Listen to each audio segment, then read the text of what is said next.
महंगाई और लॉकडाउन के खिलाफ ताजिरों का भरपूर एहतजाज। रात 8 बजे दुकानें बंद करना नामंजूर। ताजिर बिरादरी का दो टोक मौक़िफ़। आप देख रहे हैं अटक न्यूज़ एच की ताज़ा तरीन खबरों के साथ मैं हूं आपकी मेज़बान। आइए शामिल करते हैं अटक से आतिफ शहजाद की रिपोर्ट। इस्लामाबाद के इलाके खन्ना पुल, लहतराड़ रोड में महंगाई, पेट्रोलियम मसनूआत की आए रोज़ बढ़ती कीमतों और कारोबारी औकाती कार में पाबंदियों के खिलाफ ताजिरों ने भरपूर एहतजाज किया।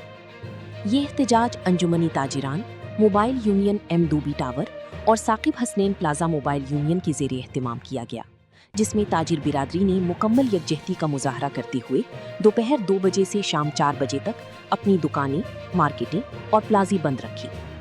एहतजाज में शरीक ताजिरों का कहना था कि मुसलसल बढ़ती हुई महंगाई, बिजली और गैस की भारी बिल, पेट्रोल की कीमतों में इजाफा और हुकूमत की जानिब से रात 8 बजे दुकानें बंद करने के फैसले ने कारोबार को शदीद नुकसान पहुंचाया है।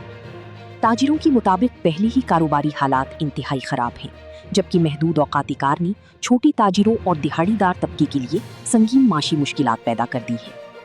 ताजिर रहनुमाओं ने हुकूमती वक्त से मुतालबा किया कि लॉकडाउन और कारोबारी पाबंदियों का फौरी खात्मा किया जाए, ताजिरों को अमली रिलीफ फराहम किया जाए और पेट्रोलियम मसनूआत की कीमतों में कमी की जाए ताकि कारोबारी सरगर्मियां बहाल हो सकें। मुजाहिरीन का कहना था कि ताजिर बिरादरी मुल्की मईशत की रीढ़ की हड्डी है, ताहम मौजूदा पॉलिसियों के बाइस ताजिर शदीद ज़हनी और माली दबाव का शिकार हैं। उन्होंने खबरदार किया कि अगर मुतालबात तस्लीम न किए गए तो एहतजाज का दायरा मजीद वसी किया जाएगा।